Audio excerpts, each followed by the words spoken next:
চলতি অর্থবছরে সবচেয়ে বেশি রেমিটেন্স পাঠিয়েছেন সংযুক্ত আরব আমিরাত প্রবাসী বাংলাদেশিরা। বাংলাদেশে কোটা আন্দোলনকে কেন্দ্র করে তৈরি হওয়া অস্থিরতায় রেমিটেন্সের প্রবাহ কিছুটা কমে গেলেও সংশ্লিষ্টরা আশা করছেন এই গতি আবার বাড়বে। তবে একটি মহল বাংলাদেশে রেমিটেন্স না পাঠানোর জন্য সামাজিক যোগাযোগ মাধ্যমে প্রচারণা চালাচ্ছে। 2021-22 অর্থ বছরে যেখানে আমাদের এখান থেকে প্রেরিত রেমিটেন্সের পরিমাণ ছিল 2 বিলিয়ন, এই অর্থ বছরে, বিগত অর্থ বছর অর্থাৎ 2023-24 অর্থ বছরে এটির পরিমাণ দাঁড়িয়েছে 4.5 বিলিয়ন। এখন এই রেমিটেন্স প্রবাহকে আমরা আরও বাড়ানোর জন্য যে সমস্ত পদক্ষেপ নিয়েছি,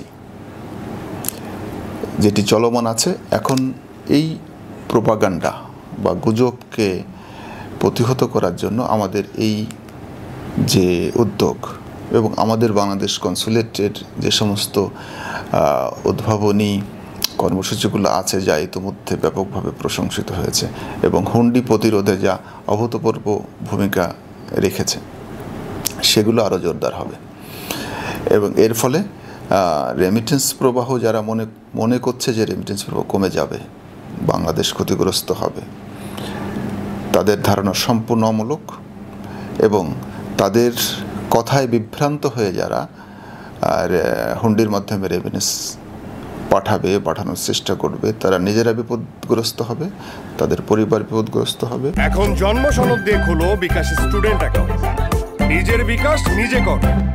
তবে সাধারণ প্রবাসীরা দেশের বিরুদ্ধে প্রচারণাকে আত্মঘাতী বলে মনে করেন। তাদের মতে এসব প্রচারণা দেশে অস্থিতিশীল পরিবেশ তৈরির নীল নকশা। আমি আমার টাকা সব সময় এক্সচেঞ্জের মাধ্যমে পাঠাই। আমি আমার প্রবাসী বাংলাদেশি সবাইকে আহ্বান করব, রেমিটেন্স পাঠান, হুন্ডিতে পাঠাবেন না। আমি একজন সুনাগরিক হিসেবে আমার দেশে আমি রেমিটেন্সই পাঠাবো, আমি হুন্ডি দিয়ে পাঠাবো না। বিভিন্ন সোশ্যাল মিডিয়ার মাধ্যমে যে বিভ্রান্ত ছড়ানো হয়েছে, বিভিন্ন রেমিটেন্স না পাঠানোর জন্য প্রত্যেক যে আমরা প্রবাসীরা আছি যে অনুরোধ করা হচ্ছে রেমিটেন্স না পাঠানোর জন্য, এটা আসলে আমাদের জন্য অত্যন্ত দুঃখের বিষয়। আমরা জানি বাংলাদেশের অর্থনৈতিকভাবে সমৃদ্ধ করার জন্য রেমিটেন্সের কোনো বিকল্প নেই। আমরা যারা প্রবাসীরা আছি, আমরা রাজনীতি বলেন সবার রাজনৈতিক ঊর্ধ্বে দেশের যে অর্থনৈতিক ভাবমূর্তি রক্ষা করার জন্য, দেশের অর্থনৈতিক চাকাকে সচল রাখার জন্য রেমিটেন্স আমাদের অবশ্যই পাঠাতে হবে। আমাদের মাধ্যমে দেশের উন্নয়ন সাধিত হবে। প্রবাসীদের মধ্যে যে একটা নিউজ ছড়ানো হচ্ছে যে সরকারের বিরুদ্ধে বা রেমিটেন্স পাঠানোর বিরুদ্ধে, আমি সবাইকে একটা জিনিস প্রশ্ন রাখতে চাই, দেশ বড় নাকি দল বড়? অবশ্যই আমার কাছে দেশ বড়। আমার দেশকে যদি আমি ভালোবাসি, তাহলে অবশ্যই আমি বৈধ পথে রেমিটেন্স পাঠিয়ে দেশকে সমৃদ্ধ রাখবো এবং আমার পরিবারকে আমি সমৃদ্ধ রাখবো।